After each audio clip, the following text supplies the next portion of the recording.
Disclaimer. The views and opinions expressed in this program are those of the speakers and do not necessarily reflect the views or positions of the Artists United Network. Artists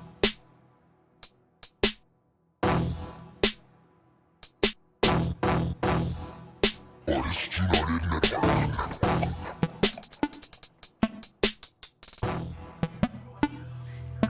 I'm about to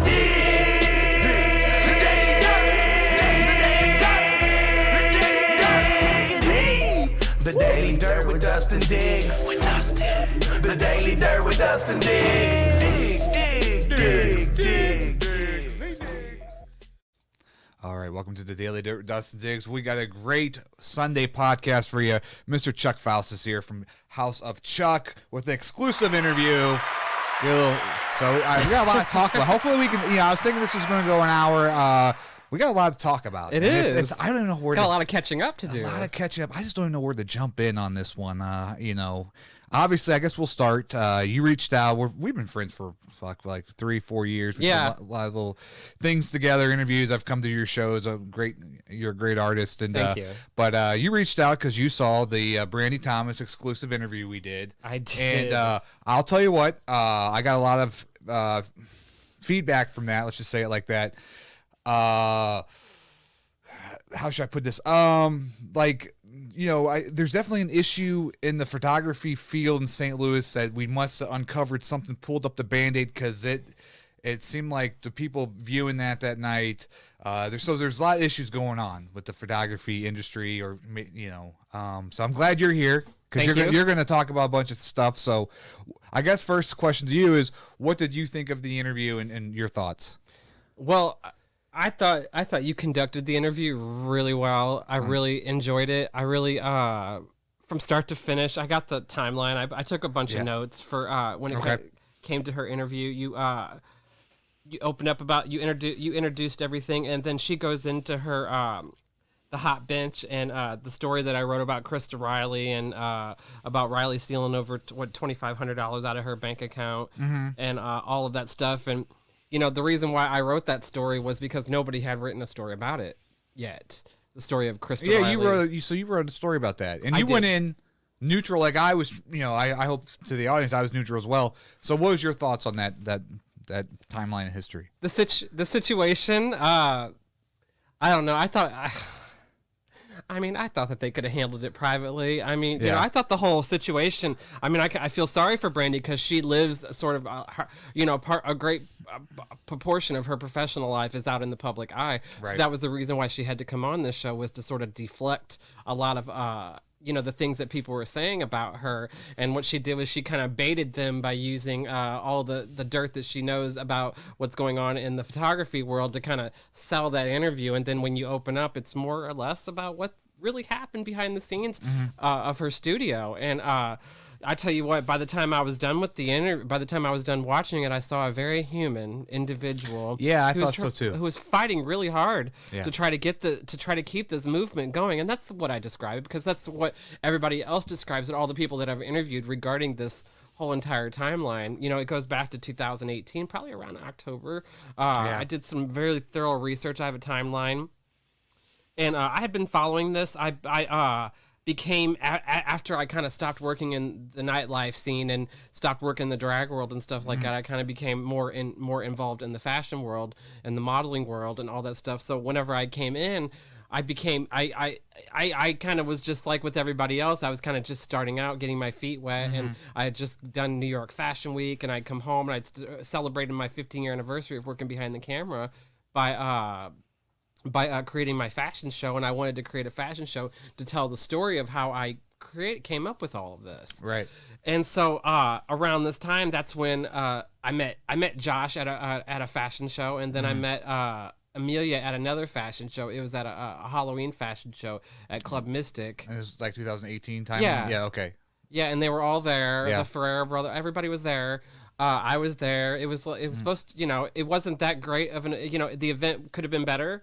But it was still a good night. I love the concept of the show. And then after that, I went and worked on my show Out of Darkness. And then after that, that's when Amelia auditioned. She applied to be a part of my show. And then I met up with her and we started talking about, possibly collaborating. And then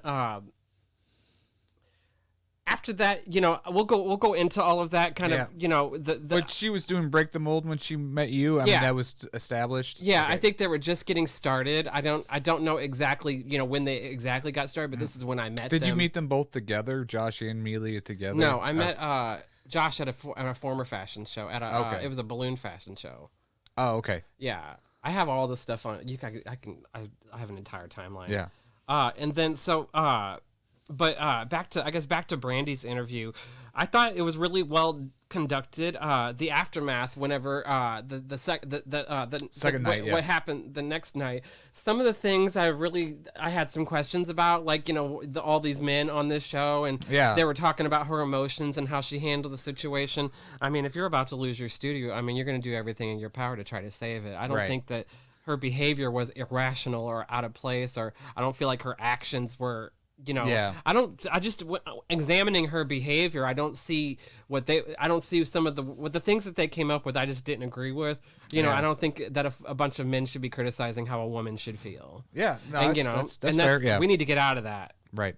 And so a lot of what I enjoyed, the first part of it. I enjoyed definitely how she talked about her interactions with Amelia and Josh, and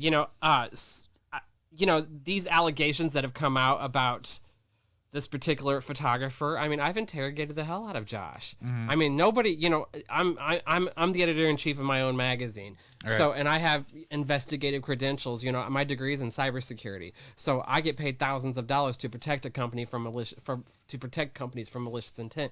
And I've been doing it all my life. Mm-hmm. So whenever I see malicious activity, I detect it, I document it, and I continue. I don't see this more as individuals. I see it as a virus trying to spread. Yeah. And so that's kind of the way that I looked at all of this. And she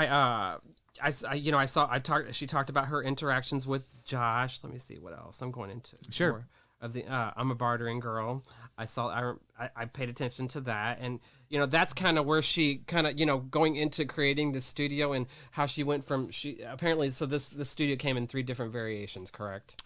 Right. It was the upstairs, and then it was the downstairs of this one building in downtown St. Louis, and then she did the big move to Westport, which was like the big studio. And then she went into her finances, and then by the time it was all said and done, her overhead was $9,000 per month. Yeah, it was pretty hot. Yeah. Yeah, and then the bartering part right here, when you're creating something like this, when you're trying to create a studio and you're trying to have people come in and stuff like that, especially in the beginning when you're really trying to get the business up, you really need to charge people. Yeah. Well, I think we hit one thing on the second. I agree with what you're saying on the second. I wish we would have had a couple females at the table. So if I could go back and change some things, I definitely would have added maybe Diara or I was trying to get my cousin Katie, which is my lawyer, to be sit at the table, but they were busy tonight. But I think going what they said though, they did one point. You're a creative person. Is it hard to do that? Have that business mind and then that creative mind? For me, it's hard. That's why I think I'm kind of stuck where I'm at, because I'm more of a creative person. I'm not a business person at all. Like I'm not good with money. It's hard for me to kind of think of this business sense with what kind of things we do. How about you? I tell you what, if I had lived on photography, I would have starved. Yeah. Eventually, I got to the point where I had to start charging people for my services, but probably from about 2013 all the way up until probably 2018, whenever I did New York Fashion Week, I didn't charge people for my services. Mm-hmm. A lot of the stuff that I did in my shows, the money that I made from my shows, a lot of that went back into the shows, or it went to pay the individuals who were involved in the shows and stuff like that. So I really didn't make a lot of money at this. So yeah, I mean, from a business aspect of it, I think I could have done better. So I mean, but numbers are important. Numbers don't lie. And, right. In this business, I mean, it's important to run a business to run a business along with being an artist as well. So like, you got to make sure that you're running your business correctly, and make sure you're, make sure you write off all your expenses and stuff like that. And, make sure all the money that you do get paid for, you claim it on your taxes and stuff like that. And, make sure you run your business properly. And I just didn't think, going in, from probably when she made her move, I don't think she really had the business mindset or a business plan in place to really kind of, I guess she had the thought process that maybe, when she made this big move and it would be so loud and so grand that customers would follow. And I think, maybe they did follow, and then she brought in people who made a lot of promises they couldn't keep. I noticed a lot of that in the interview. She kept mentioning names, and a lot of these names were well in my timeline of everything that I've been investigating. Yeah, I thought, from my thoughts on it, it's like she probably thought her team was stronger than what it was, and then she thought going in this thing she had all these other people that are going to be key elements in these other avenues, part of the studio, the big studio, and those people kind of didn't fulfill what they were promising, and that's what kind of was the downfall. Exactly. Yeah, exactly. And I like I said during her because I didn't want to get on there during the first interview and comment and distract away from what she was trying to say, because that's ultimately why she's on here. Right. Is because she received the legal document. I saw everything. I received everything from the inside. I see it. I know everything that goes on in this city. I've been working in this city for 10 years. I know everything. So I received the legal document probably about a couple of hours before she made the post. And then they said that she was getting ready to close the studio. And then I swear to God, within a couple of hours, she had made the post. And then so like all of my inside sources, they all like everything all matches up. Yeah. Everything to the timeline, all of this, everything matches up. I had been following it from the very beginning. And I really supported her movement. I really supported what she was trying to do. Everybody, I think that like you said, she was moving too fast. Yeah. And I think if she had slowed down, ambition always wins. Yeah, that's true. That's true. I've had spots where I used to have the old studio where I first met you, and I think I overextended myself then. I had to step back, and then so it's life is a roller coaster. It's up and down. So it's step forward and step back. So, I did the same thing with my show in 2019. We did so much. We had shot like 2 or 3 seasons. Yeah, I remember that. Yeah. In that show, and then we were asked to make all these guest appearances and stuff like that, and create commercials. I don't think St. Louis had ever seen anything quite like this before. Now videos are everything, but we were kind of the ones who kind of made way for all of that. So that's why we don't do as much anymore, to kind of preserve. I want people, like this fall, whenever we do this show, everybody's going to tune in and watch it. Or everybody's going to come down to Nashville and see it and stuff like that, because we waited and, we're building up this expectation. I wanted something like James Bond, where they it's just a whole entire, it's a series that's going to last for a long period of time, and you have, you create this sort of, I inherited this company from my grandfather. So his vision for me, whenever I took over, was for me to create this sort of playground, create this sort of, like this blank piece of paper, and then hire the best people and then give them the freedom to do their best work. Right. And that's kind of what we've been doing these last couple of years. And I tell you what, after we've slowed things down, I think things got better. Yeah. To go back on your timeline, so we because I want to kind of follow through the timeline you wrote here. But I wanted to let Brandy know that we can all relate to her. It's to stay where we are for a second. I can relate to her making the bold moves that she did. I understand, because we all, we have this, sort of confidence in ourselves that we really think that we can do these things. And, at the end of the day, if the numbers don't match up, we can't make these moves. But I really supported her ambition behind all of it. You could feel the passion whenever I was messaging her, when I was interviewing her about Krista Riley. I mean, her passion behind all this, her number one priority was Soulful Illusion Studio, no matter what, throughout this whole entire journey, all the way up until the end of that interview. To bounce off that, you can tell the void since that studio's been closed, that there's just there's a lot of things really brewing and being created the last couple months, and then it just, since the studio's not around anymore, I mean, a lot of these people don't even know what to do. They're trying to find places, different podcast studios, and they're having trouble finding that type of rate, because you got to, she was giving great rates to these artists to come in, photographers, podcasters, and I mean, it's going to be a big void for St. Louis not having Soulful Illusion Studios. Yeah, and to kind of give her some advice on what to do next is try to take as much of this overhead.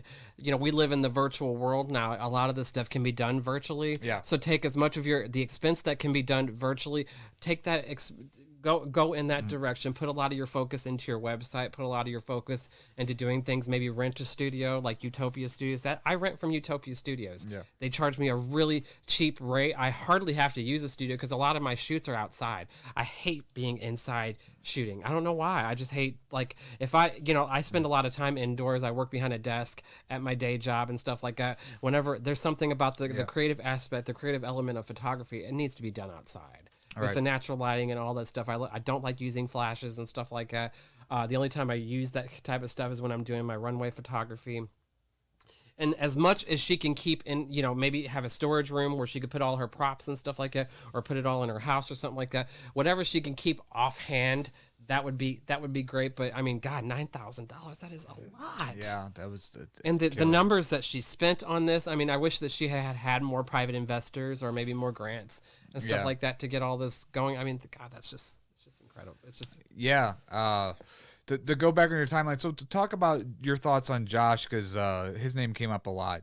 Yeah. And I don't have evidence in front of me, so I don't know. But I've heard people here say this, that something with don't quote me, but baby oil and things like that. Maybe some inappropriate text messages. Did him talking to you? Did he say anything about those things, or do you think that's what do you think about those? I want to say, I guess the word would be allegations of him sending text messages to models after a shoot or something like that. This is stuff I've heard. Yeah. Nothing's been presented to me in the last 2 years. I've been investigating all of this. Actually, 3 years. Nothing has been no hardcore evidence has been presented to me, and I've interrogated the hell out of Josh. Nobody, like I said, nobody gets away with it, especially if you come after me. When you try to kick down the door of House of Chuck magazine, we bump back. So I want to, it's like, I want to know this. And I've interrogated the hell out of him. And I mean, like every possible lead that quite possibly, could lead to something has been a dead end. I don't think anybody really, somebody needs to come forward. Yeah. Ultimately, somebody needs to come forward. What's your thoughts on this, like, guys with camera kind of, because it's so oversaturated with, in my opinion, it just seems like there's guys out there that are just trying to take pictures of women, get them naked, and try to get dates, and try to pose as the photographer. What's my opinion of it? Yeah.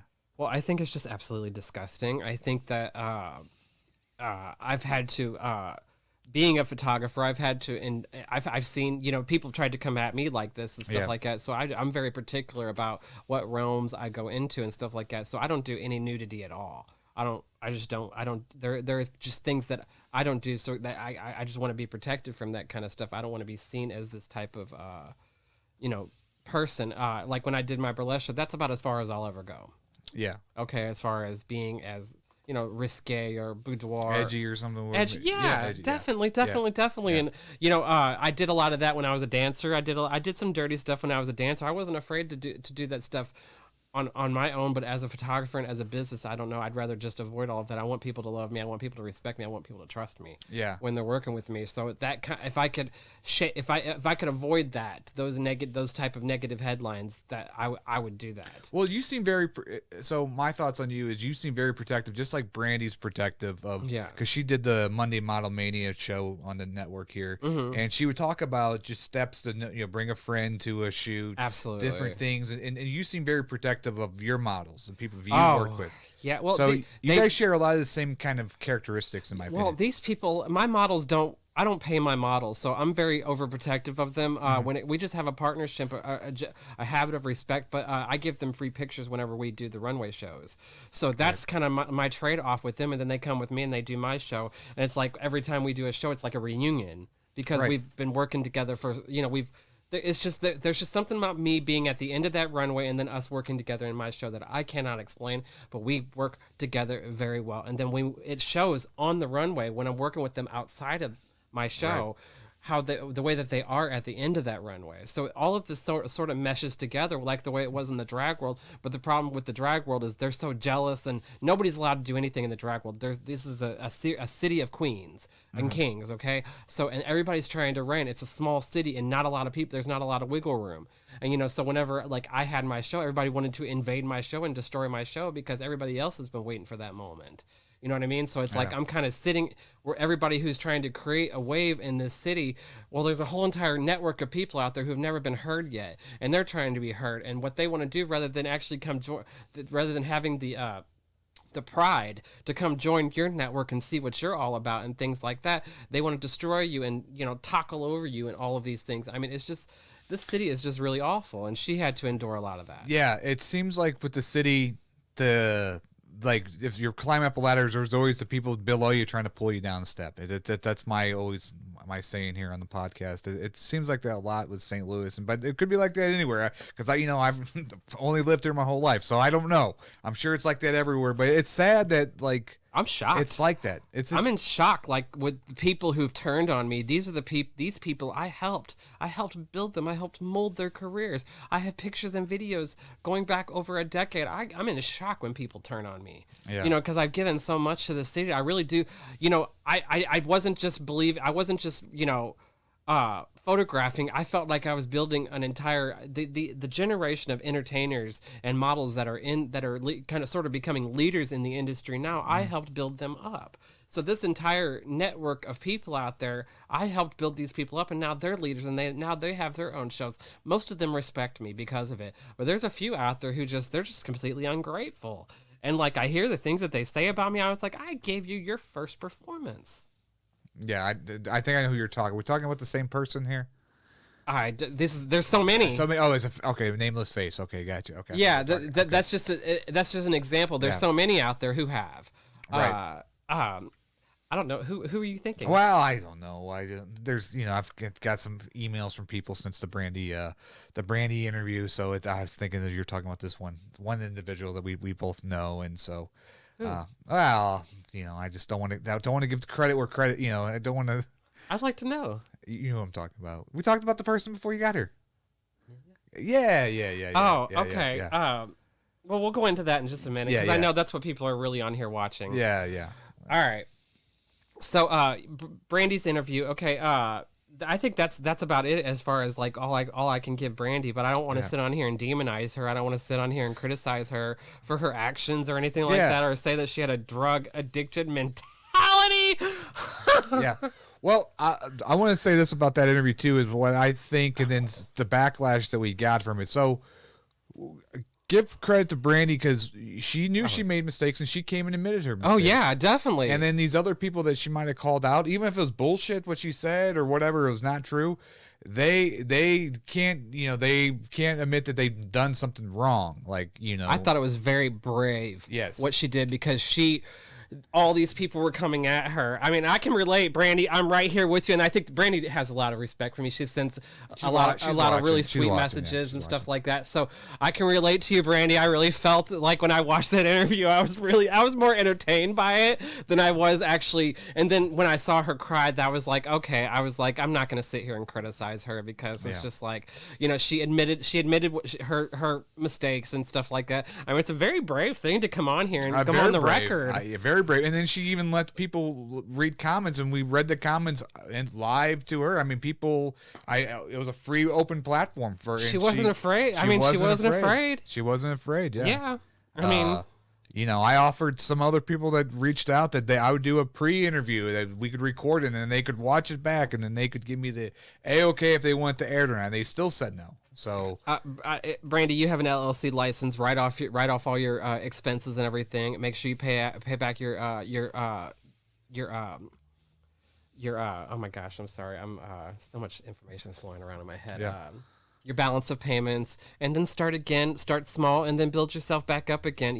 Look at me. A lot of my stuff is done through my website, and try to streamline things as much as possible. But I think you're going to continue. I think you're going to be fine. I think the podcast is a really great start. Her tea time, check that out. She does it on Friday nights. I'm going to be on it soon. As soon as once she's done getting through what she's getting through, I'm going to be on it. I've been watching every Friday because of all this. I wanted to show. I didn't really get a chance to be there for her during Soulful Illusion, so I want to show that I really do respect her ability to come forward, and it just didn't seem like she really had anything to hide. No, she was it's no holds bar. And I didn't really want to on that interview. I wasn't really want to push the finances thing or whatever. I felt was I really felt, great. Well, I know, but I felt that was a little invasive on my part. So, but because I of the think, public document. But since it was public document, I figured the kid kind of explained to the audience what I was trying to do is build the story of the rise and fall of Soulful Illusion Studio. So you had to kind of talk about it, and she was very open about it. And she said what she said, and I'm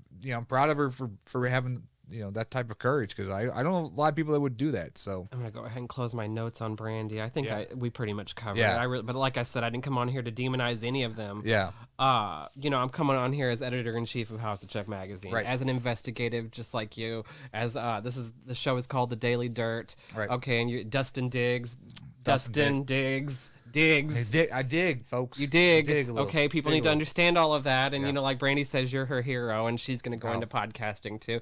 Look at what's come out of all of this. Life is a journey, and I think she's going to be fine. She's gonna be great, and I'll tell you what, she's a way better host than I am, and so I wouldn't get. I'm not the type of St. Louisan that would get jealous. I hope she I do blows up, too. and because she's awesome on. I do too, and I don't yeah. do that either. I don't get jealous of people. I'm happy for that. Here's the thing about photography. Okay, I am the worst critic when it comes to my work. I will sit there and look at my pictures and think of all the different ways I could have done it better. Okay, so I don't like looking at my work. I like looking at other photographers' work. And so whenever you see my group. Yeah. My House of Chuck magazine group, it's all of other people's photography and not my own. You see me, I do a lot less of that, and I do a lot more of the creative stuff now because I wanted to just, I'm just, I had cancer last year. I beat cancer, and I just wanted to make sure I diversified. If I die tomorrow, I want to make sure I diversify my time in all of the areas that I need to diversify my time in, including, being there for my family and all of that stuff. And, to piggyback off what you were going with when it comes to the timeline of when the rise and fall of Soulful Illusion Studio, from what, I talked to Brandy, and she said that she started around October of 2018. Yeah. That's around the time I met Amelia. Okay. And so, this really goes into whenever I met Amelia and like her whole journey with Soulful Illusion Studio, all this whole entire thing, the creation. Did you want to pull up, break the mold? I don't want to pull up any screenshot. You don't want to do it? Yeah, just Okay. just what you sent. Yeah. So it goes into all of that, and then she auditions for my show. She becomes, I wanted her to be a part of my show. I think she's a very talented individual. I think Amelia is all three of these women that we've been talking about, Krista Riley, Brandy, and Amelia, all three of them are very talented individuals. I want to make sure I make that. I want to talk about that. I don't know, Chris. I don't know very clear. That Miss Riley, but the other two are very Oh God, very Krista creative. Riley, you have her artistry. She is. I think we all have in the beginning, I think we all have that sort of diva-like mentality. And I think that's what happened is I think with Krista Riley, I think it just went to her head. And I think she did make some mistakes, and she's willing to take ownership of those mistakes. Just like, Brandy, that's one thing those two have in common. And, Brandy, I've talked to Brandy about Krista, and she's like, I just let her be. And, I think that situation has passed, which is great. Yeah, I don't think there's hatred or anything like that anymore. Yeah, right? and I don't think so. I don't know. And I think that all three of them should be allowed to work peacefully. I agree. Without any sort of beefing whatsoever. And my situation with Amelia, though, she came and she wanted to be a part of my show, and then she decided that she didn't want to be a part of my show, and the next thing I know, she's having her own show, and some of my people are involved in it. I don't have a problem with that. My people I hired some of the most talented people to be a part of my show. So as long as you're willing to give them what they deserve, as far as compensation, these people are available for hire. Okay. That's the reason why they're working with me, is because they're available for hire. I hired them. So I don't have a problem with that. What I don't like is whenever somebody out there targets me, like I was being stalked by this model for about 2 years prior to this situation happening to me at a fashion show. I was literally targeted at this fashion show. I was at a fashion show. I was photographing this event. I was packing up, and this model came up to me who had been stalking me for like 2 years, and she came at me with her phone, and she called me a racist. She called me sexist, and she called me something else. I was live on social media. She had her phone live. And I looked at her and I was like, how can you say that? Yeah. Look at my work. Yeah. And then I turned around and I started packing up my stuff in a hurry. And then she started hitting me with her phone. And this video's on social media? She has the video. She hasn't posted it. Oh, okay. And then I sit there and I'm trying to block her. And then all of a sudden, her phone drops and she screams. And then there's the I don't want to mention his name. There's the modeling coach right then and there. He walks over to me. He's like, Chuck, what are you doing? And I'm just like, okay, this is a setup. And so I grab my stuff and I leave. And then, surprisingly enough, there was a couple of people there who were well aware of what was happening. Yeah. And they opened the door and I snuck out the back. And then this model, I don't want to go more into it. She said that I assaulted her. Yeah. And then there's more to the story. And what year would this have been? In 2019, around May of 2019. Okay. Well, Amelia caught wind of it, and then she took it, and then she added her own two cents to it, and then she ran with it. And then she went around telling models not to work with me after she had taken my resources from my show. You know, I'm not trying to accuse her of stealing resources. These are very talented people who should hire, but I mean, how would she know these people without coming into my show? You know, and so I felt like Amelia never wanted to work with me. I felt like she came to me, and I heard that she had done this to other people. She literally invaded, she went and joined an organization with the intent of, taking their people and starting her own organization, which is, of course, Break the Mold. Right. And then there was a situation that had happened with me and one of my people. He was supposed to meet me at an event, and I was wondering where he was. I didn't know where he was. He was supposed to meet me there. He said he was going to meet me there. And then he tells me that he's not going to make it. I was like, oh, okay. And then I was like, what are you doing? He's like, I'm busy. He's like, I'm out with a friend or something like that. It wasn't what was actually happening. And then I get on the internet and there's a picture of him at your studio. Oh. They were having a rehearsal at your studio. Oh, okay.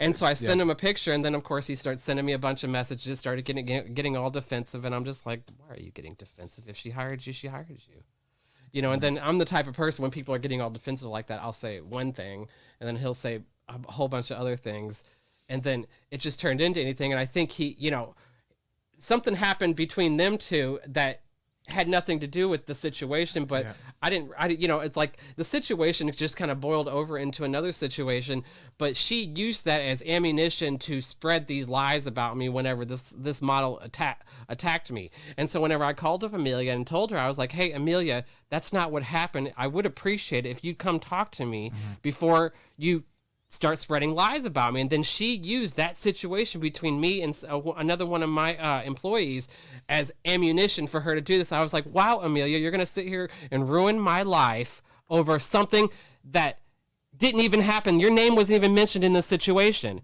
So you're going to, and that kind of stuff I don't respect. Okay. This is very serious. This is my life. Right. And I have to live with this for the rest of my life. Right. And this is a person who targeted me. And I have been targeted many times. Amelia, I have been a victim of a sexual crime. And I went and I testified in court. And I tell you what, I didn't get the justice I deserved. So when you talk about me not being obsessive about my people, you have to be a victim to understand what it's like to be in this situation. I'm not saying that you're not a victim. And I'm not saying that there are people out there who are not victims. But do not talk to me like I am not a victim. I am a victim. And I do know, as a gay man, I may not be a woman, but I am a gay man. And I do understand what it's like to be demonized and to be gaslighted and condemned. And that is why I wrote this show about Medusa. This is a situation about this situation whatsoever. And then the aftermath of Brandy's interview. Yeah. I get booked for a photo shoot at the last minute. It was on a Thursday. It's last minute. It's like 11 o'clock during the day. A loyal customer of mine, she has a birthday party. Yeah, let's not say where the place was at, though. I'm not going to. I'm not. Yeah. But it's at this place, and it just so happens to be a place where Amelia works at, and I go into this place, and there she is, and like I'm here for a photo shoot. I don't care about this situation. I'm here to make some money, and I walk outside. I'm like, oh, okay, and then I walk outside. I don't even pay any attention to it. I'm just like, and while I'm waiting outside for my customer is running late. I'm looking at my phone. I'm sitting here screenshotting everything just to kind of back myself up. And then Amelia comes out and she tries to talk to me. And I'm like, Amelia, I didn't come here to criticize you. I came here to make some money. And I was like, I'm here for a photo shoot. And she's like, who are you here for? And she's like, is it one of the entertainers? I was like, Amelia, I'm here with a customer. Can you please go inside? And then probably about 20 minutes later, she sends somebody who's in charge out to talk to me. And the first thing that comes out of their mouth, what am I going to say on your show? That's the first thing that comes out of his mouth. I mean, it was just a really, really, like, his approach was all wrong, and it kind of scared me a little bit. And so, like, I kind of, like, reacted a little bit, I was just, and he was like, what are you going to talk about? I was like, well, I'm going to talk about what happened, between me and Amelia, and, how she falsely represented me and how she took somebody's word over my own, the individual who was actually involved in the situation. Right. And then she wanted to smear my reputation. And then, by the time our conversation was done, he was he had tears in his eyes, and he was ready to give me a hug. And so that goes. I'm really grateful that at least somebody was willing to hear my side of all of this. Right. And then I go inside, and I ask him for a drink, and then everything's kind of fine. But the entire evening, I'm being stared down by Amelia. And then finally, my customer arrives, and I'm sitting there, and the entire time, Amelia is trying to taunt me, trying to get some sort of a reaction out of me, trying to direct my photo shoots, trying to pretty much tell me what to do while I'm inside this place, because she can.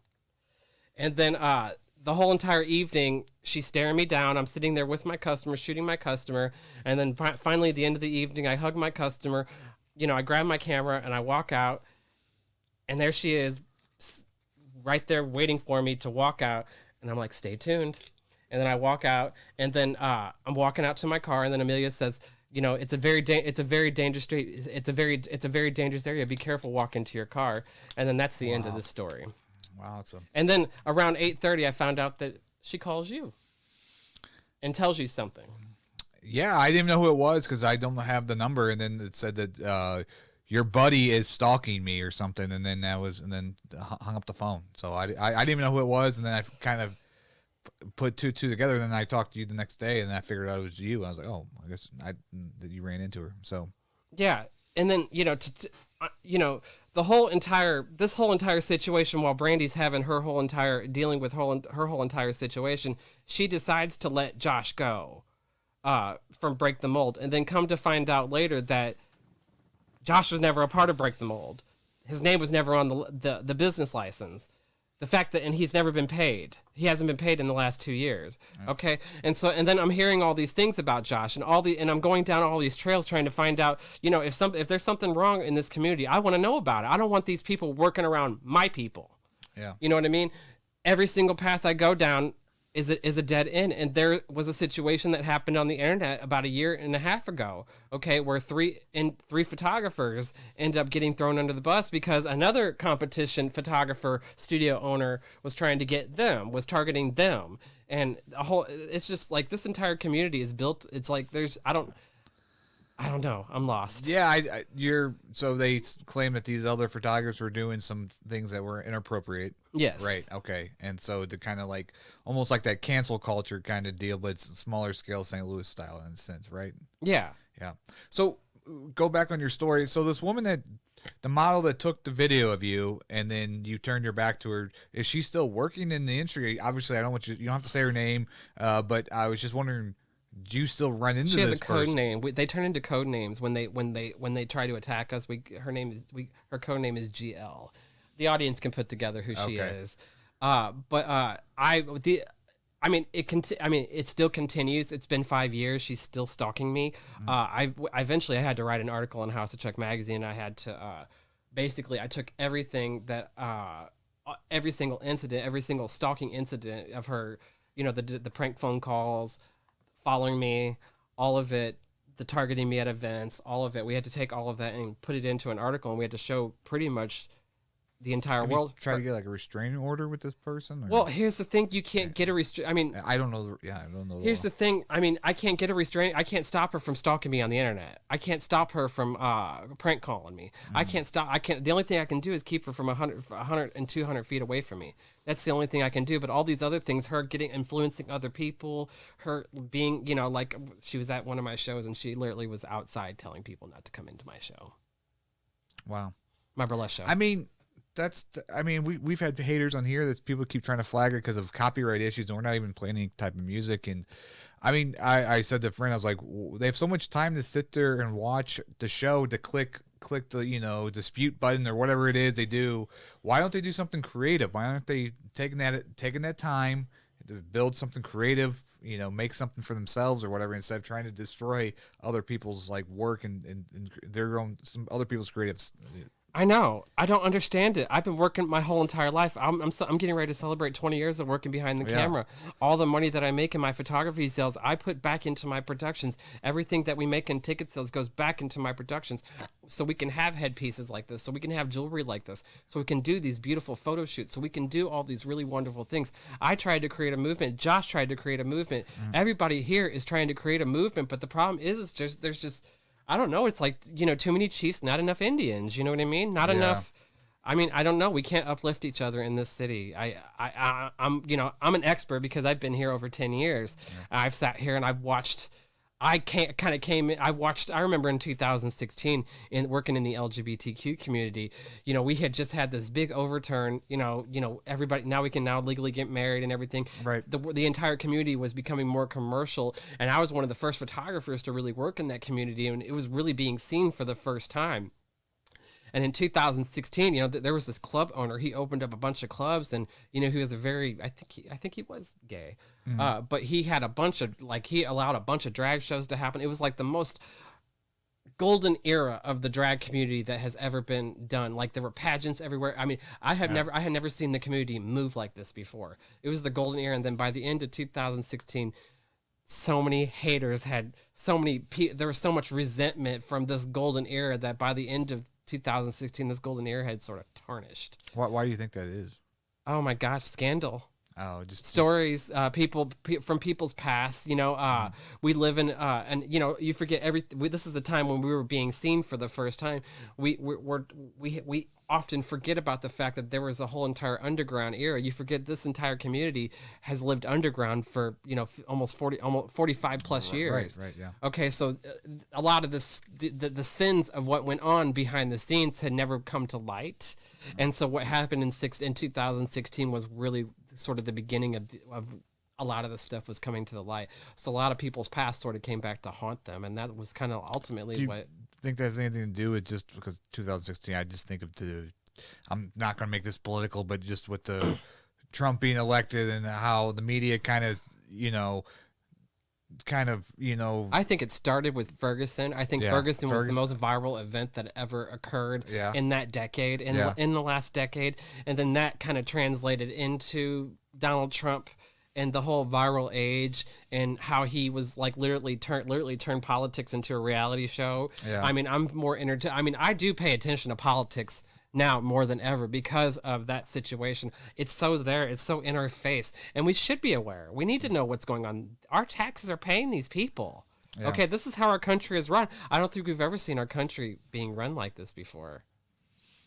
I've never felt like being divided like it is now. Yeah, of course, the country too, but I've never been this close to the political side of it too. I see it. Yeah, I like you can turn on the television, it's right there. It's on YouTube. It's right there. It's in our faces. It's everywhere. Right. The world is in our face. Look at our phones and mobile devices. I have 3 different mobile devices here. It seems like it seems more like a reality show. What you're saying, like with the politics and just whatever's going on. Yeah, but you are absolutely right. I think we were always divided. Yeah. I think it's just come to the surface. It just came to the surface. Oh yeah, definitely. I know, like, the black community is just now getting the recognition they deserve, even though they sort of defined the 70s and the 80s and the 90s and stuff like that, including Motown and stuff like that. There's all these different wonderful stories that they're out there and they've been told, but they've never been, I don't think, properly told, and they've never been given quite the credit they do. There's so many civilizations and communities out there, and sub-communities and subcultures out there that have never quite been heard yet. I think we've always been divided, and the problem is the thing about television is it was a really big muzzle for a lot of things. We were able to control a lot of things with the media and with television, and so a lot of these things were never really brought to the surface. And I think with 2020, I felt like 2020, it felt like everything was just sort of boiling over. especially after the pandemic when they locked us up. I feel like it's social media has its perks and its negative effects. I mean, that's I mean, because then you give a voice to people that might not need a voice, and I'm not saying that never, but you know what I'm saying. There's just like trolls and things like what you're dealing with in just in your personal life. That's on a big scale, like social media and stuff like that. Yeah. And she was the one who was guilty in all of this. She stole a piece of property from our magazine, and she used it to go apply for another magazine. And we knew the editor of that magazine, and he came to us with this material. Hey, is this yours? Yes, it is. Who took it, to go back for the audience? GL. Oh, GL. Okay, GL. Okay. GL. And so we let her go rather than filing charges against her. We could have filed charges against her for copyright infringement, and she'd go to federal prison and have to pay when they put those signs, those warning signs on those movies, it's real. I can do that. I chose not to do that, and rather than her, leaving us alone, she chose to take it personal. Like I have a rule. Okay, if I let you go, if I no longer want to work with you or something like that, I will no longer do that. Okay, so I won't take your pictures. I will not allow you to be in my shows. I will not allow you to be in anything that I'm involved in. Okay, and she had a problem with that, and that's why she was targeting me for so long. She was hoping she would bully me into working with her again, and that's not how I work. Okay, Yeah. I'm from a family of soldiers. I work in cybersecurity. I don't do that. I don't respond in that way. It's like you do not negotiate with terrorists. Right. Okay, well, you do the anti-bullying. I do the anti-bullying. yeah. Yes, I do not believe that. I believe that if you have a problem with somebody, I believe that it can be resolved privately in private messages, personally, or anything like that. I do not believe that taking something to social media where there is an audience of people where you put yourself in a situation where they have to pick sides between you and another individual, and these people have known you for 20, 30 years, and they've never met this individual, and they don't know anything about them, and they're just taking your word for it, and you're saying all these nasty things about them that are more than likely are not true. Who knows? Okay? No, I do not agree with that. I believe that if you want to be a part of a show, I don't think you should go on the internet and make up something bad about somebody. Yeah, I totally agree. Yeah. No, and I didn't necessarily agree with Brandy's approach with selling everybody out because they were coming after her. I didn't necessarily agree with that, and relatively she didn't. No, She said some nasty things. She said a few things about Break the Mold. She said a few things about a few other people, but I don't think she really. I think it was more focused on the timeline. Yeah, it was, but she has evidence to back all that stuff up too, and she's going to show that on her tea time. So, yeah, if anybody has questions about that, just stay tuned and watch her show because she has the evidence of everything she's talking about. Them at her studio, the workers at her new studio in Westport, all that stuff's documented, and she has all those documents. I just didn't want to show it on this show because I can't vet it, and I don't know if, what I'm saying, like, but yeah, if people really want to dig deep, they can go on her show, and she's going to show all that stuff. But she has evidence to back it all up. Yeah, I do not have a problem with these women at all. I do not have a problem with Amelia. I do not have a problem with Break the Mold. The whole intention of them creating Break the Mold was for them to have a safe place for them to do these type of things. And I tell you what, I respect that. Yeah. I respect that because in the same way with all of them came at this with great intentions. All of them have. This whole entire movement that these individuals have created. Yeah, I think the downfall on all of it is you pick a bad team and and there's always it's just your team that you have, and if you have one bad person on your team, it could ruin the whole thing. And I think that's what happened. Even on the Break the Mold thing, it probably was bad choice of people she worked with. I mean, that's probably what it was, what it came down to. But the thing is Brandy admitted her mistakes and said, okay, I made a bad choice by choosing this person or this, or I made a bad judgment here. And the other side, they're not, the people that she talked about aren't saying the same thing. And so that's where it kind of bothers me. That's very suspicious. And that's where we're going into actions. I don't want to say anything nasty about anybody, but look at people's actions after you did your interview with Brandy and after the follow-up interview. Text messages were deleted. Text messages were unsent, okay? Yeah. That's suspicious. Okay? Right. If you have nothing to hide, you shouldn't have anything to worry about.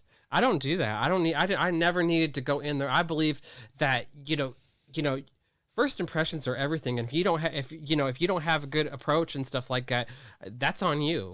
Okay. Right. But to sit there and go in and try to erase evidence, to sit there and try to delete the past, you can't do that. Okay. You can't do that. Well, it's questionable. Why would you have to do that though? Why would you have to delete old messages? I don't exactly. And why lie? Why make up lies about me? Yeah. Why make up lies about your own staff and things like that? I don't want to go into her actions. I don't, a lot of this stuff. People have their own opinions of stuff like that. That's just my interaction with her. I don't want to go into other people's. Yeah, and another thing too is like people are, oh, that's slanders. We're not saying that do not use their services. You said just moments ago. Amelia and Brandy's the most talented people, and the Miss Riley, Crystal Riley, most talented people you ever. I don't say don't use their services. They are great people. It's just that this is something that was kind of come up in the public eye. They're public figures. They have their own brands, and so that's why we're here talking about it. And I made a post about Amelia about a year and a half ago, and I was really wrong. Some of the stuff that I said was really wrong, and some of it was, some of it was kind of out of passion and anger and stuff like that. And I was wrong because I really I'm a very submissive individual when it comes to some of that stuff. So it's like, here I am. There are people out there who actually like some of that stuff. So here I am. I'm sitting here dismissing an entire culture and an entire, an entire group of people out there who kind of like those things. I think some of her stuff, I think a lot of the stuff that they do is beautiful, and some of the stuff I think is silly, but that's art though, right? It is. That's subjective. Everybody's subjective. People can watch the show and be like, this guy's an idiot, which is fine. It is because it's subjective. And my opinion is, look, I'm a father. I do have children. I have a 10-year-old daughter. And how do I want my 10-year-old, it's like when my daughter turns 16, 18 years old, this is not how I want to see her, but that's my mentality. I mean, everybody has their own different type of mentality, but there's a recipe out there for being a good wife. And I tell you what, you could really see it on, or for being a good girlfriend, or for being a good, you know what I mean? I really, that's why I did my burlesque show, because I wanted to showcase more of the confidence side of it, or the body confidence side of it, because I became a dancer because I had an eating disorder, and I wanted to overcome my eating disorder by becoming more confident in myself. I fell in love with this choreographer, and he made me feel confident about myself. Yeah. And that's what all of that was all about, was about confidence, and that's what the burlesque show was about. The burlesque show talks about that whole entire time period. Yeah. And so each season is about a different era. This series focuses on eras. The next series that I'm working on is going to focus on decades. Okay. So, I'm gonna create a new fashion series. I'm working on a whole bunch of new projects. I just signed a new contract that I'm going to be here, like you were talking about how nobody is talking about anything. Nobody's doing anything. Well, that's why I agreed to stay for another year. Well, good, because I saw that you were moving, and I thought you moved. And when you reached out to me, I didn't think you lived in St. Louis. So you're staying. I was trying to move, and then there's a bunch of things. The construction. I'm working on trying to get my house sold, and I'm building a new house where we're going to be moving to. The construction on both houses, trying to get my house here in St. Louis sold, has been, oh my God, it's just been a nightmare. And then we've had the floods, and that's just made it even worse. So now I'm pushed back probably until the end of the year, until as far as getting construction done on my house. And then I'm having a house built on the East Coast, and so I'm working on that house as well. So I'm just, I don't know, and I have a bunch of projects coming up, and I just felt like it was, I have a 20-year anniversary coming up, and I'm hoping all of you guys, I'm getting ready, I'm going to start working on that after I finish the Medusa project, and I'm hoping that all of you will come. I want to invite everybody to come. I want us all to put aside our differences, and I want us all to come together in the spirit of the history of what we have created, as documenting all of this material and stuff like that. And I am going to do the awards ceremony, and I am going to do the, at the end of it, I am going to accept my Lifetime Achievement Award for working behind the camera 20 years. And I am going to invite everybody who's been involved in my shows. I'm going to have them talk about, working with me on a particular project. So we make sure that we highlight everything. It's going to be an entire grand thing, but I wanted it to highlight the 20 years of me working behind the camera, but I also wanted to bring in other photographers that I worked with and them to talk about what they did as well. And I wanted to create something. I don't know. I think what St. Louis needs right now is a reboot. And I agree with that. I reached out to some of my old contacts of some of the people of some of my old shows and stuff like that. And we're going to I'm working on getting it all back moving again. Okay, I want to jump into your new show, but I just want to do the comments, and we're going to move on to his new thinger. So Brandy says, I got proof to show everyone. And then thanks, Chuck. So that's a couple of the comments coming in. So you guys see the nice little piece right here? I'm going to pull it up here. Oh, yeah. So the new show, go ahead and show the audience here. The new show, the new season. I'm sorry, Right. season 7. As I was talking about when we were talking about me being demonized and being just all of that, it inspired me to write the Medusa Project. And you just came from doing the Egyptian thing was last year, which was a great show. We were there, one of the best fashion shows I've ever been to. Just Right, yeah. and so the great part about this, I'm a very creative person. One of the legacies behind Cleopatra's death is she was such a stickler for tradition, and she really badly wanted. And I think on some level, she was a smart individual, and knowledge is power. Mm-hmm. And I think that she knew that this was probably the end. Her reign was the beginning of the end of ancient Egypt. And so, written on a wall in Valley of the Queens, there's her son, because her son was killed first, and then Cleopatra was killed second. And then next to it is a snake, the snake god Apophis. It's the shape of the snake god Apophis.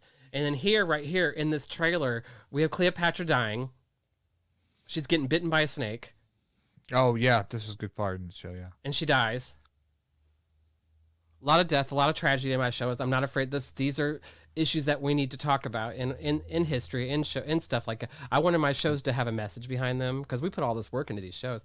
And there's a snake. Oh, shit. That's the snake god Apophis taking Cleopatra's soul back to the underworld. And then here we are going into the underworld. And then things start to speed up. And we're taking like a time jump back to around 300 BC, where Medusa's story originally takes place. The earliest depictions of Medusa, yeah. When is that? the earliest depictions of her, take place around between 300 or 400 BC. Really? Okay. Yeah, and a lot of it's over in Africa. That's what's funny about it. It's over in Africa. So what I think Alexander the Great was, he wandered himself over into Africa, and he probably found a civilization of members of the African culture, and they probably had braids or dreads, and they thought that these were like monster-like creatures, or Gorgon-like creatures, when in reality it's the African culture. And so back then, before Christianity came into play, back then these people were called priestesses. These people who did these things. So what I think, maybe he got himself a hold of some sort of a hallucinogen or something like that, and may have saw snakes. And then, maybe that night he was looking up at the stars, and, that's where he probably thought of the whole story of Perseus and Medusa or something like that. Somebody did, okay? At the but these stories were created, Greek mythology is humanity at its best and worst. And if you look at that shield right there, that's nice. That shield right there, that's Medusa's head. And this is her entire, I'm sorry, I'm getting too close to this microphone.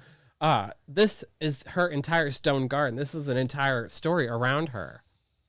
And so whenever I went down to, while I was working on my Vices and Virtues project, I kept seeing Medusa's head everywhere. And probably right after I completed the Vices and Virtues project, I went down to the Parthenon to take a look at this venue. And I saw this, and I saw Medusa's head. It was not only in the breastplate of Athena, but it was also on the shield. And so whenever I saw all of this, that's when I started brainstorming on ideas for a story. That's cool. Yeah. And ultimately in this story, I am Medusa. I'm the one who's kind of play Medusa in the. No, I'm not playing it. Oh, okay. But in metaphorically, yeah, I got you. And every woman out there who's ever been demonized, has ever been a victim of unfortunate circumstances where they were at the wrong place, the wrong time. Medusa's story relates to a lot of women and a lot of gay men and a lot of people out there who have ever been raped and been she was demonized and she was cursed and condemned and stuff like that. What I'm trying to say in this story is that she was the only member of her family who was born human, and then she was sent to the Temple of Athena to become a priestess because she was special, and the stress from the rape may have caused her to return to her natural state, because she had two sisters who were Gorgons, and they were immortal. So she had two sisters, but Medusa and her curse, and she, like I said, she was born human, so she ages, okay? So throughout this show, we have 3 different women who are playing her, and she ages throughout time, but her sisters all stay the same age. L.A., who was here the last time, she's playing the older sister. Okay. And then we have her mother. We have a woman playing her mother. I think I'm going to play Medusa's father. I haven't decided yet. Yeah. But I don't know. Because I'm a victim of this, I'm a victim of being demonized and being, I've had people, slut shame me and stuff like that because of my dancer years and stuff like that. Like I said, I was a victim of a sexual crime and stuff like that. I do understand how this feels. So I wanted to take something like this and turn it into a show. I wanted everybody to look at this and see how they could relate to this. Okay, because Medusa's story is something that everybody can relate to, and this story has been around for thousands of years. And it starts with these stories. These stories are being told in the history books. These stories are being told in the schools. These stories are going into kids' minds, and these kids are growing up, and they are turning into these people like Poseidon. Okay, Poseidon should not have gotten away with what he did. Okay. Athena should have destroyed him, but that's not the world that we live in. Is a man's world, and she had no choice but to take his side. And I don't consider that a curse, her giving Medusa the power to turn people to stone. I think that was something of protection. She was trying to protect Medusa from this ever happening to her again. I'm trying to sort of diffuse this curse, okay? Because this Gorgon-like creature, like I said, her family, she came from a family of Gorgons. Her mom was a Gorgon. Her dad, well, they were sea creatures. Her mom and her dad were sea creatures. And then they got together and created these Gorgons. And so what I wanted to understand was that there were more than one, okay? That there's a whole entire civilization out there of people out there who were just like this, okay? And to not quit judge so quickly, and that everybody has a story, and that Medusa was a victim of unfortunate circumstances. She was raped. She was innocent. This whole beautiful creature who came into this world with good intentions was condemned and had to live this life where she had to forever protect not only herself but her family. And we go into that where she wasn't just protecting herself, she was protecting her family. And she was also kind of ridding the world of, people who were trying to achieve the ultimate power by trying to chop off her head. I'm sure that must have anchored her and frustrated her. And I'm sure at some point revenge. And you know how revenge is like a poison. Yeah. And so that's kind of, I don't know what it was about the story. After hearing all these things, like, you getting a phone call saying that I'm stalking this individual and stuff like that. No, I'm not this person. I'm not. Right. I'm a good person. I went to school. I have good parents. My mom, I've had to go through some things, unfortunately, because of my sexuality. I've been to, conversion therapy where they tried to make you straight. Oh my gosh. Yeah. Oh yeah. I went to go see a psychiatrist. He put me on mind altering medication. And for about 6 years of my life, I didn't know the difference between what was real and what's not. And I ended up having to file a restraining order against a member of my family. And I had to go to a rehab center, get cleaned up, get off all of these medications, these mind altering antipsychotic medications that are supposed to make me straight. And then I was able to live a fully functional, normal life. Yeah. Okay. But all the way up until I was 22 years old, I didn't know. Wow. What was real. I didn't know what normal was. I didn't know. When did they send you to that camp? I don't want to go. I was 14 years old. I wrote a book about it. Yeah. It's on my page. Okay. It's on the website. I wrote a book about my upbringing, about why I am the way that I am, and why I, ultimately what it boiled down to, the end of that story was me coming out to my family and me taking control of my life for the first time ever, getting off all these medications and really becoming this individual. And I come to St. Louis, I start working out again. I start taking better care of myself. I come to St. Louis. I become a dancer. I become all these things. And then about 2 years into the dancing, I have an injury. And then I become a photographer. And then the photography just sort of took on a whole entire world of its own. And then all the way up until New York Fashion Week, until all of this stuff happened. Yeah. And like, people have been coming after me. I mean, I don't think there was ever a moment where somebody was coming after me. I really relate to a lot of these kind of shows about Elizabeth and Queen Elizabeth I and how she became a target from a very young age. Like Game of Thrones or something. These people. I mean, it's ruthless. I mean, history. These stories that are happening in history can translate to us. I mean, we relate to these stories all the time. You have people coming after you. We have haters now. I'll tell you what. I went pretty far into the couple of years with no haters, but now shit, we got some now. So I did the same thing. 5 years. I don't think I had an enemy. Yeah. And then, well, I got some. It's when you climb that ladder, Chuck. That's what happens. So yeah. Yeah, but I mean, it's all about moving forward. You just get through these things. People have situations like this all the time. Look at Kim Kardashian. She's constantly being, oh my God, this stuff. Oh.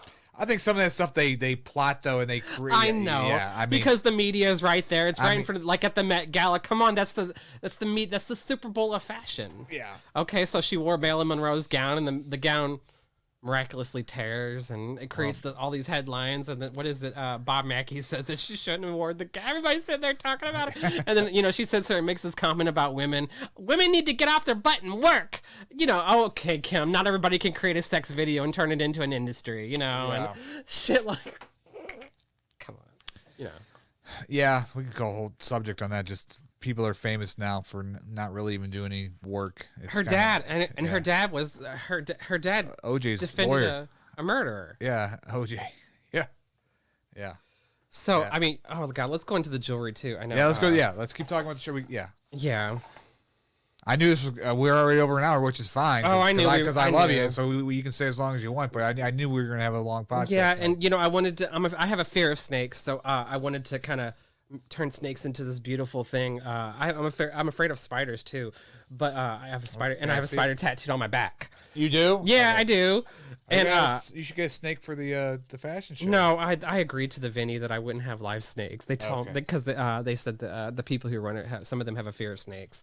But what I'm gonna do is I've reached out to somebody who has snakes, and I am gonna do a video of me holding a snake. Okay. So I want to do that because I do have a fear of snakes, and I wanted to use these shows as me. This show in particular, though, because I've never talked about the sexual crime and stuff like that on a platform. So I wanted this. I mean, you can go as far as you want to go. I'm not going to go far into it.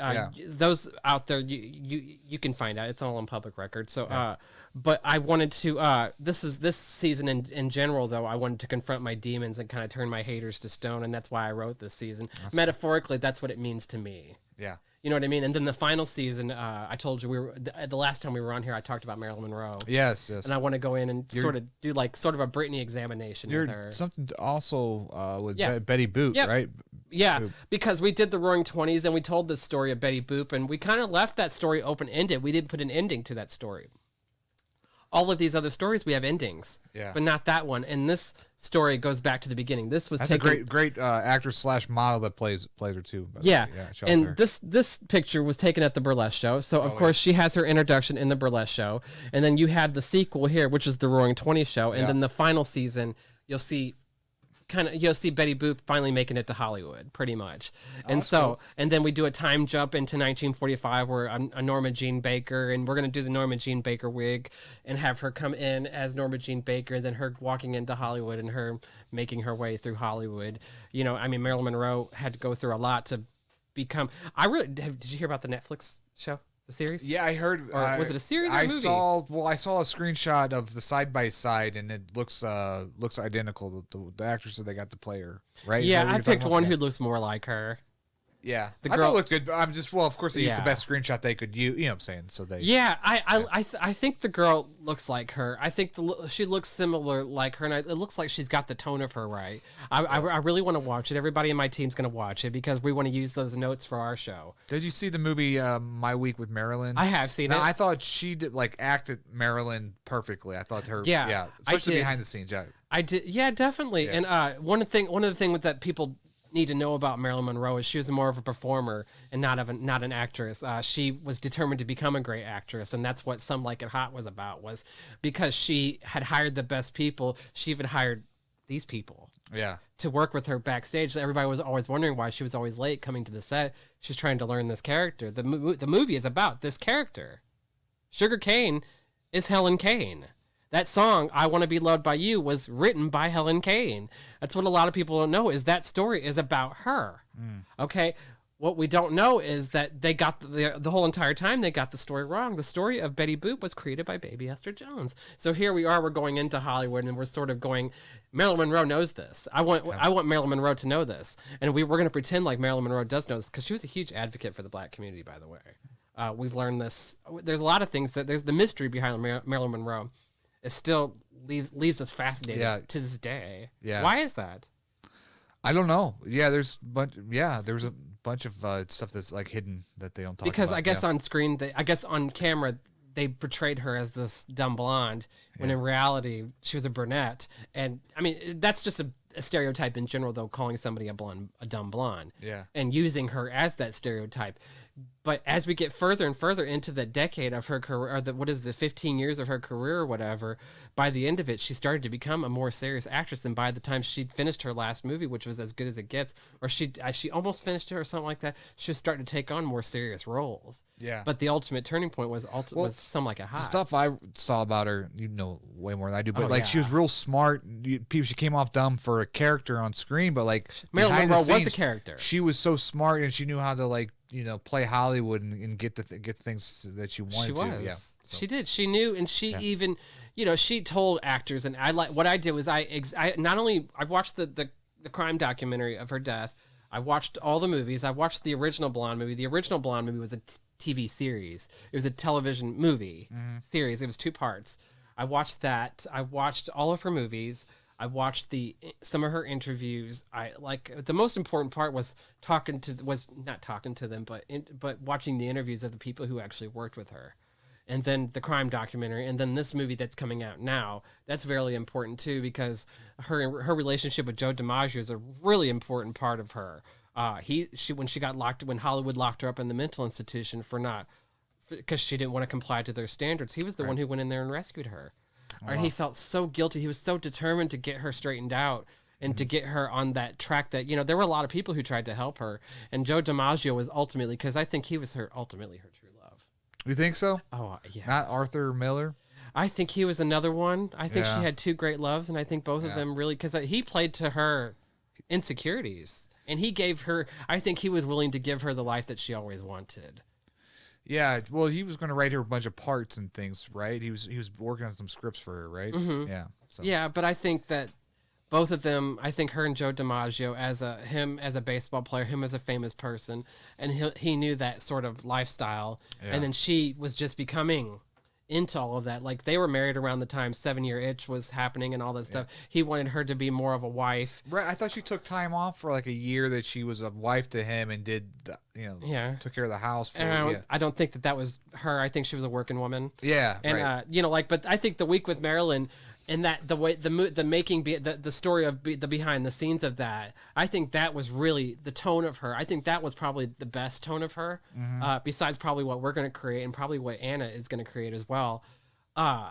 But showcasing more of the showgirl side of it. She loved performing. She loved performing. Well, and I think what she was ultimately trying to do was turn the acting into the whole performing thing. But she loved getting up there in front of an audience and just, doing her thing, Yeah, she had that just quality that your eyes would just. When she was out there in front of the cameras, the red carpet stuff, she was fine. Yeah. But it seemed like when she was doing the movies and when she was really trying to get it right, I think the pressure from everybody and all of that, I just don't think, they said she couldn't get her lines right and stuff like that. I mean, she's human. And especially comedy.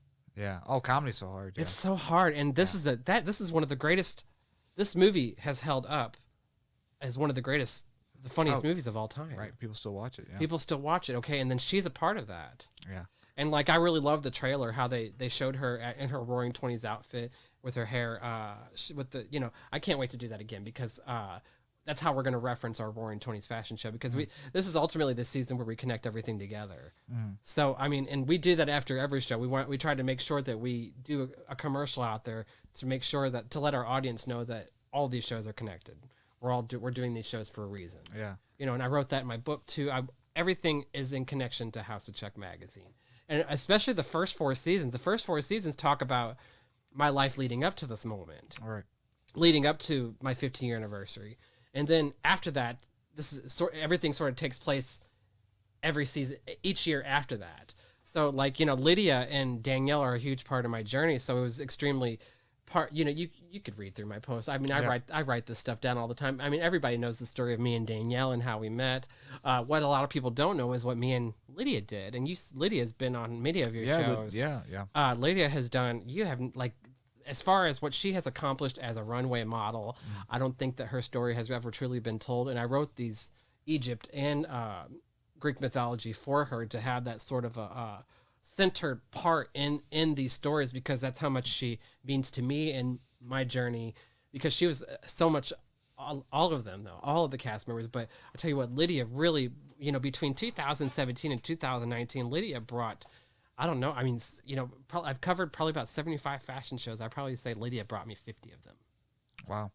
That's how. Well, you got a good team. You definitely, yeah. yeah. Oh, yeah, I have the best. And Yeah. I mean, when it comes to diversity, we're number one. And the more people who don't like the diversity in my shows, the more I add.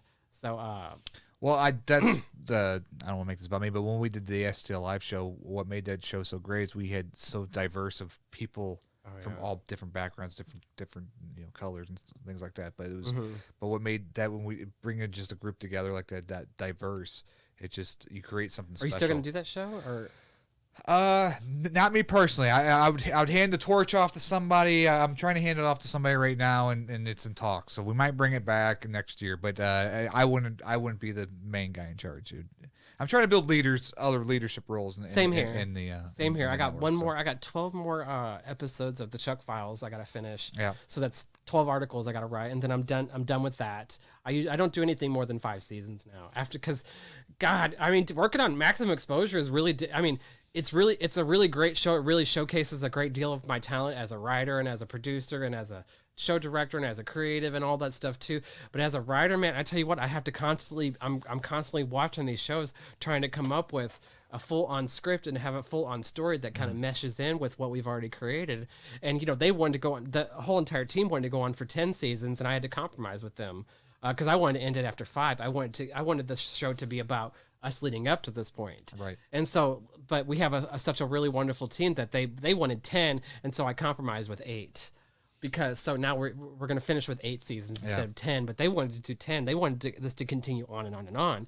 And so I'm going to do 8, and then the next show we're going to do 5 seasons. So we're going to go from the 60s, and we're going to go travel all the way up to 2010. 2011 is when I came to St. Louis. Okay. So we've already told that story already. Right. Maximum Exposure. Yeah. And then so the show that we're going to create after that, I was thinking about doing like a trilogy. A trilogy for A trilogy show where we create a new show, a brand new show with a brand new story, and then the second show we talk about we bring in Maximum Exposure and do another a season of Maximum Exposure, and then we bring in the Decade show and combine all the shows together or something. I don't know. I was just thinking of I want to do it like a solo fashion show, a solo project that doesn't connect in with anything that we've created. I want to do like a gothic fashion show or something, cool. Things like that. Yeah, that'd be neat. Yeah. So there's other projects that I want to do besides kind of a series. You know what I mean? I know the feeling. You have so many ideas, and there's only so much time in your life, and so many beating seconds to do it in. So. Right. And in the beginning, we wanted to do it all at once, and you have to slow down. You have to pace yourself. You have to like this. We have to top ourselves. Okay, well, you saw that Egyptian show. It was fucking incredible. Yeah, it was best fast show I ever been to. Yeah, pardon my language, but I mean, we have to top that. So the only way to top that was to do this Greek show. And I got all the props. I've got some of the best designers. I got some of the best models. It's going to be when you watch this show in particular, it's more House of Chuck than ever. Okay. You know what I mean? It takes the story further than ever before. It's the beginning of the end. Like what's her name said in Stranger Things when she was on the Tonight Show. She's like, it's the beginning of the end. Did you watch that, Stranger Things? I do watch Stranger Things. I didn't see her in Tonight Show, but I love that show. Did you see season 4? Yeah, I'm up to date. Yeah, it's great. What do you think? Oh, it brings me back to my childhood because I used to be that kid riding around the neighborhood on my bike. I was born in the 80s, so of course I'm very connected to the 80s. Yeah. That's what a lot of people don't know about me is I'm only 33 years old, but I was born in the 80s, and I grew up in the early 90s where it was still kind of very, very 80s like. Things really didn't early start, 90s, yeah, things didn't really start changing until probably around, between Bill Clinton being voted in and then everything that sort of happened in the 90s. Things just technology advanced. Y2K was kind of changeover maybe. And 9/11. 9/11 sort of wiped everything out. Yeah, that's true. As far as we just became more the intelligence services, FBI, all that stuff, everything became more, we can no longer get into, security. Yeah, I feel like culture, like music and movies, like just 80s, you can't beat 80s movies and music. I don't know, like I grew up late 90s and had boy bands. No offense to boy bands, folks, but like it wasn't like the music like was in the 80s that like my girlfriend's 10 years older than me that experienced. I can't explain the sound of the music back then. I mean, like some of Madonna's music, especially like in her, like get into the groove and stuff like that, and you could hear it, live out your fantasy here with me. Yeah. I think, get on the dance floor dancing and stuff like that, sort of this whole post-disco era, and everybody was, disco is dead and stuff that, and everybody was charting. It just seemed like things were going in a million different directions in the 80s. That's why I'm very fascinated with the 80s, with rock and roll and sort of it really set the tone for the way things are today. Oh, for sure. Yeah, you see it in culture everywhere. Yeah. Yeah, oh God, and the Prince and When Doves Cry, and that song really is very 80s. There's certain it was, name off some high points of the 80s. Ghostbusters, Aliens, Goonies, all those types of movies. Yeah. Oh man. Yeah. So I loved all those movies back then. Steven Spielberg's movies were great back then in the 80s. You know, you got E.T., you got, you got Star Wars and all that stuff. But, well, Chuck, it's great having you. Yeah, here's some more jewelry, guys. I'm sorry. He's got the above camera. He can zoom in on that. I'm sorry. I just wanted to give you guys, I wanted to bring something more to everybody to look at. Let's do the above camera. Yeah. I forgot about that. There it is. Here's some of the jewelry from the show. People were always wondering, people were asking us how we were going to pull off all those really wonderful Greek symbols and stuff like that. And, we got some rings with the, symbols on them, and, the key, the famous key symbol. Oh, Greek key symbol. Yeah. I'm also wearing some jewelry. I know, I like it. Me, I'm always wearing jewelry. Yeah. I'm real particular. I think these are very important key aspects to the show. The props that we've created. We have Poseidon's trident. We have Zeus's thunderbolt. We have all of these. Me, I'm really all about trying to pull off the illusion. Right. Because the world is our audience. So, and I've had Greek experts, people who are actually from Greece. We have a few people who are actually Greek in the show as well. Okay, stuff like that. I wanted to have a thorough examination, and they. You haven't even taken a drink of water since you've been on guys. I'm talking. Yeah, I know. I keep talking. While you get drinking, we'll cut to this. So check out this jewelry here. Yeah. Mm-hmm. I mean, this is all handmade. The people don't realize it. Yeah, we have the same headpiece designer from the Egyptian show, plus more. I'm gonna do a little thing for the audience here. Cool. My head's way too big. I have trouble finding hats that fit my big head, but plus more, and here Poseidon stuff like that. Oh yeah. Yeah, got all kinds of stuff. We just got the harp. What is it? I forgot the name of it. We got all of it though. The harp, the bow and arrow, Medusa's bow and arrow. We got it all. Yeah. It'll be just as big, if not bigger, than Egypt. Now, than the Egyptian show. Don't give me spoilers, but is Medusa, because you had the one lady get killed in the middle of the show, which was like, everybody's like, oh, when it happened in your show, everybody's like, oh. Not in the middle of the show, at the end of the show. I think the show, but when she fell, like the audience didn't expect it, then everybody's like, gasp. Yeah. So is Medusa's head going to roll down the runway? You'll have to see. Okay. You'll have to see, but no. I get it out of people. Don't. I mean, it was really hard convincing. You could pull up the press release again if you don't mind. Yeah. It was really hard convincing. Let's talk just a little bit more about the show. It was really hard convincing Karen to her demise. It's like, have you ever seen Skyfall, James Bond? Yeah. Okay, that was what it was like writing this story. So, when Judi Dench met her demise, that's what it was like telling Karen, when we asked Karen to play Medusa, she's like, so I played the one that gets killed, right? Right. And so it was just really difficult convincing Karen. She didn't speak to me for a couple days after we got the head prosthetic and stuff like that. So it's a whole, I mean, you guys will have to watch it. It'll be really funny. You'll really like it. But Karen will not her head will not be chopped off during the show or anything like that. We created something really amazing. And the best part about it is this is an untold story. It tells it very differently from the Clash of the Titans movies and stuff like that. I really enjoy this story. I think it really relates to a lot of women.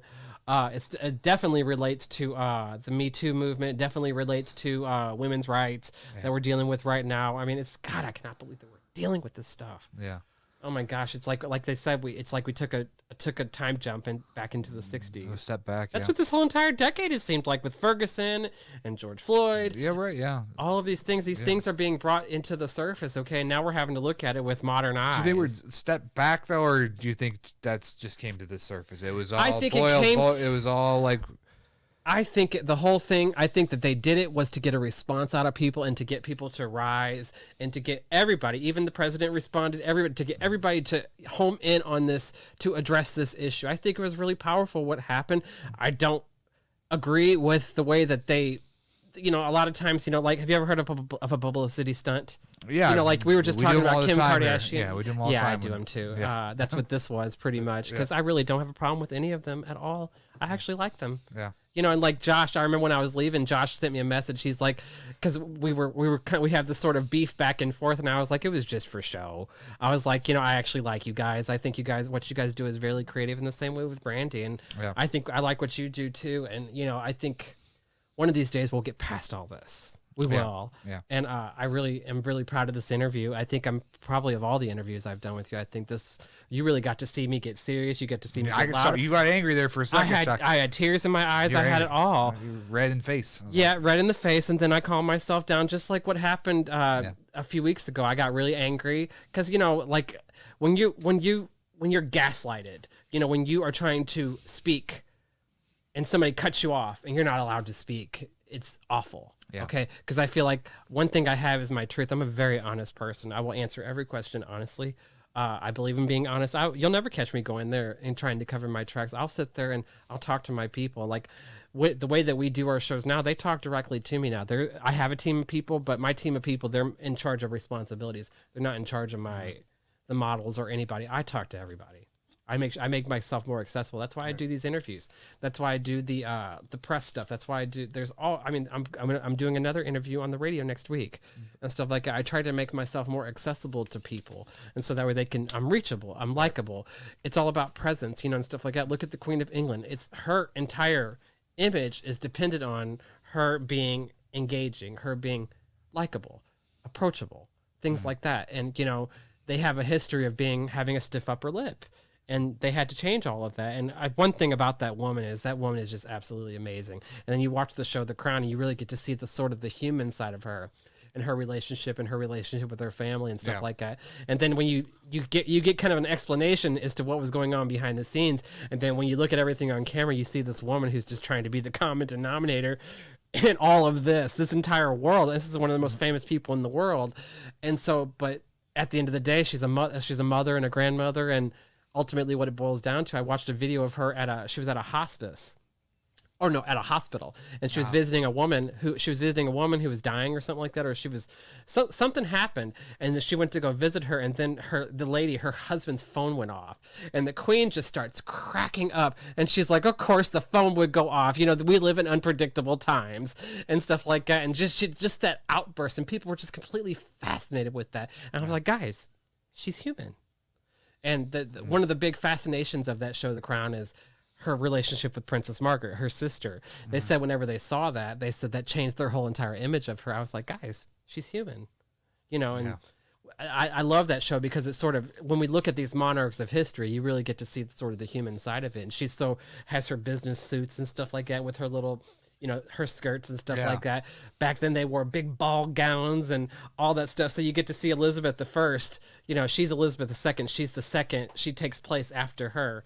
And you get to see this sort of, you know, all these beautiful paintings and these beautiful ball gowns and all this beautiful jewelry and everything that she had to go through during her reign. And then you see Elizabeth II, her business suits, and this sort of woman of the age. Yeah. That's what she reminds me of. She's a woman of the age. When you look at her in all these old pictures, it looks like she's a woman of business. She doesn't look like a queen.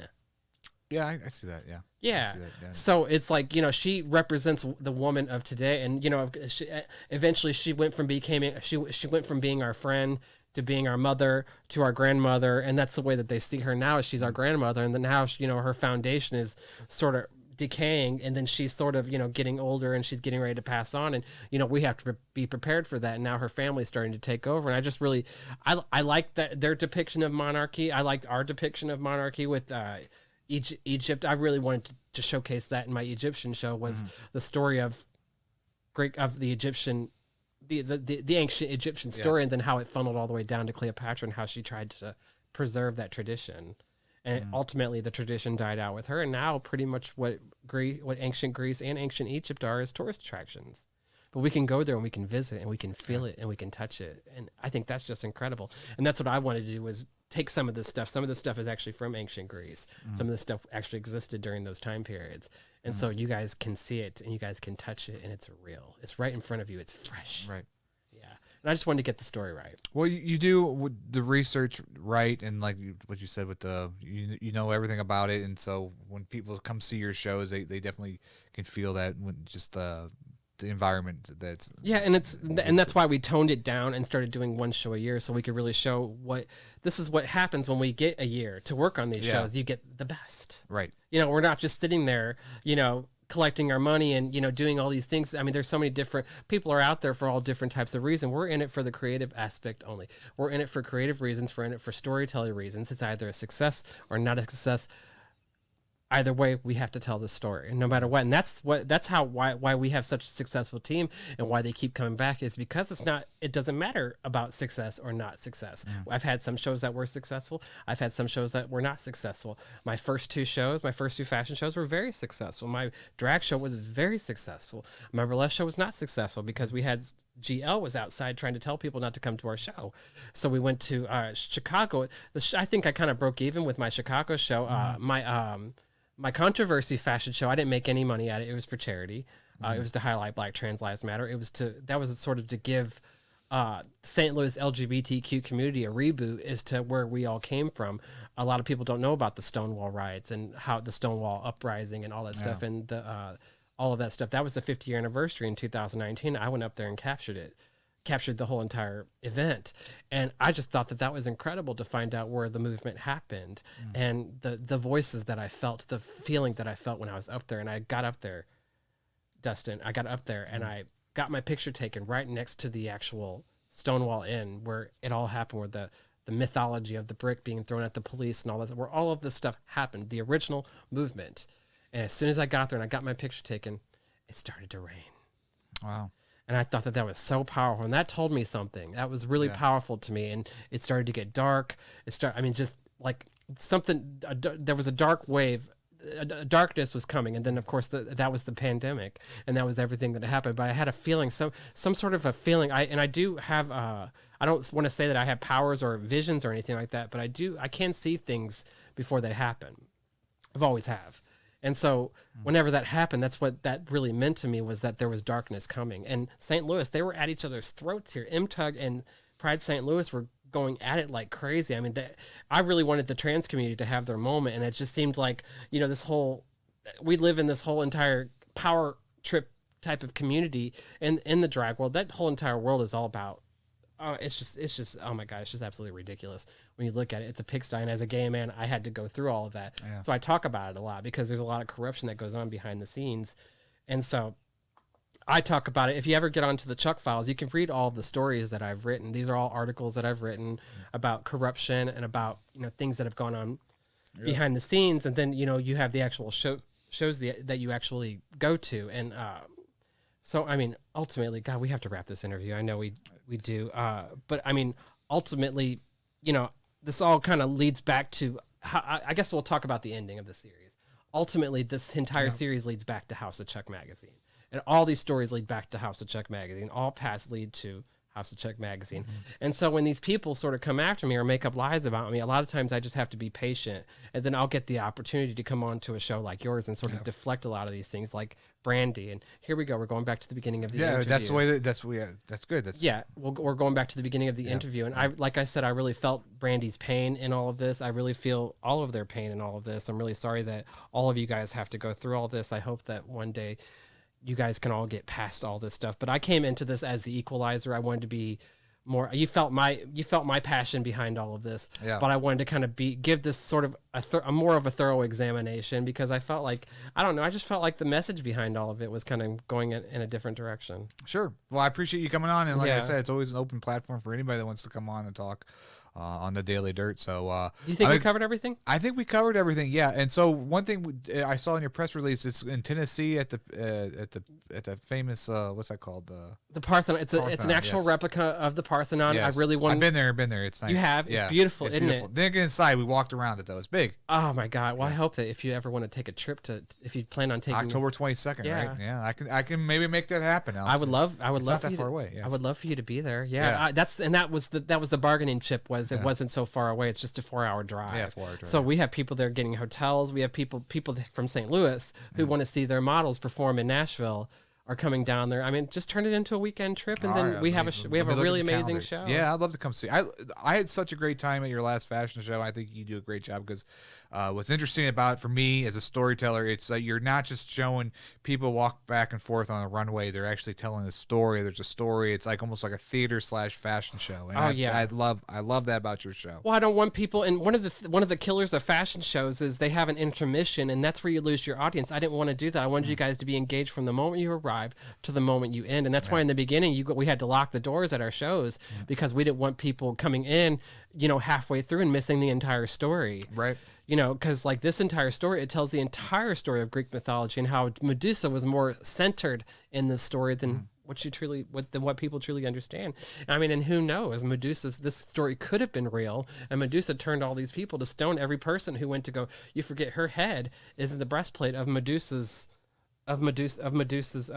Athena's statue in the actual Parthenon. Oh, right. Okay, so people could have came to visit the Parthenon, and they could have all been turned to stone. All these Greek statues are all stone statues. At one point, they could have been human. It's just whatever these stories. These are just made up stories that come from the stars, and whatever you take away from it, that's what you're supposed to do. Okay, but that's what this is ultimately the beginning where all these stories came from. You got Lilith, the story of the Garden of Eden, and all of these stuff.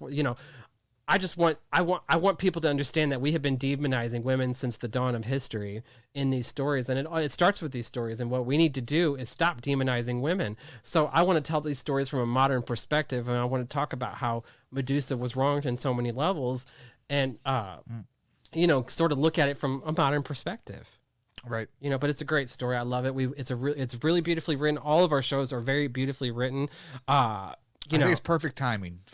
Right now, they all are. They all were. You got good, your word you're looking for, intuition. You got good intuition. All of my shows were good timing. They just so happened to be coming out when we were dealing with these issues. Right. Yeah. So thank you guys so much for tuning in. I hope you guys had an amazing show. I really enjoyed myself. Yeah. Thank you guys for watching. We can look at I think we got all the comments that were coming in. So definitely reach out to Chuck Pfoutz, House of Chuck. You're looking for anybody that's watching the show because we have a lot of artists that watch the show. Wow. Models or anything, just reach out to you. Okay. www.hocm365.com. If you want to be modeling my show, you can always register. We'll reach out to you. We'll interview you. We'll get you all prepped. We offer classes. We do all kinds of stuff. We don't do a lot of in-house rehearsals anymore because of the pandemic, and there's all kinds of viruses out there now. So I've really trying to do a lot of virtual training and doing everything more of an online basis, and then having just a final rehearsal, and then we have a rehearsal at the actual show. But we are going to continue to keep doing the Maximum Exposure Fashion Series for 2 more seasons, and then we're going to create a whole new series with a whole new name and all that stuff, and we're going to continue to keep doing that. All shows have an ending. We're gonna create a new show, but there will always be something new coming out for us. We're always in search of new content. I'll be out there. I'm scheduled to return on the House of Chuck tour this fall. I'll be back. I'll be touring all the way up until my 20th anniversary, and then I'll be touring after that. Okay. And then after that, that's when I'm probably going to start moving more to the East Coast. By that time, my house will be finished and everything. Yeah. But I went ahead and signed the contract for another year, and plus we have to work on getting things moving again. So I mean, we got Chuck for 1 more year, folks. Yeah, you guys got me 1 more year, and that was the thing too. Was a marketing agency reached out to me, and she's like, "What do we got to do to keep you?" And I was like, "Well, I was like, cost is everything," and I was like, the things that we do here are very expensive, and I was like, I want to continue, and she's like, "Well, can you make a list of what you have working on?" And I made a list of what we have working on, and she's like, "Well, what would you like to be paid to continue to keep working here?" And I made a number, and she offered me more, and she's like, I was like, well, I was like, I'll do it for 100,000, and she's like, how about 120? And I was just like, oh my gosh. And then so I was like, and then it didn't really seem real, and then I turned it down because I really wanted to get out of St. Louis, and then I got a phone call on the weekend saying, we'll give you 5,000 more if you take my phone call today and you give me a solid answer this weekend. And so I signed last weekend, there you go. I get started on the 15th. I'll be doing press. I'll be doing press. I'll be doing I have a tour coming up, a photography tour. I'll be photographing a bunch of fashion shows. I'm ready.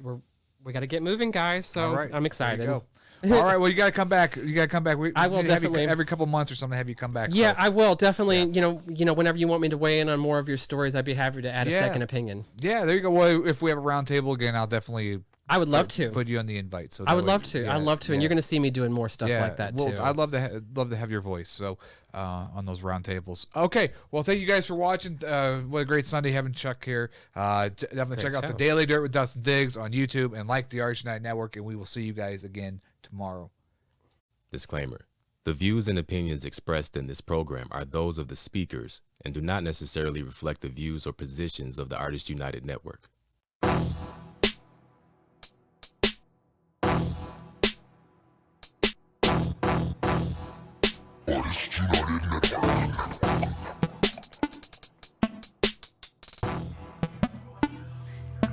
I'm about to dig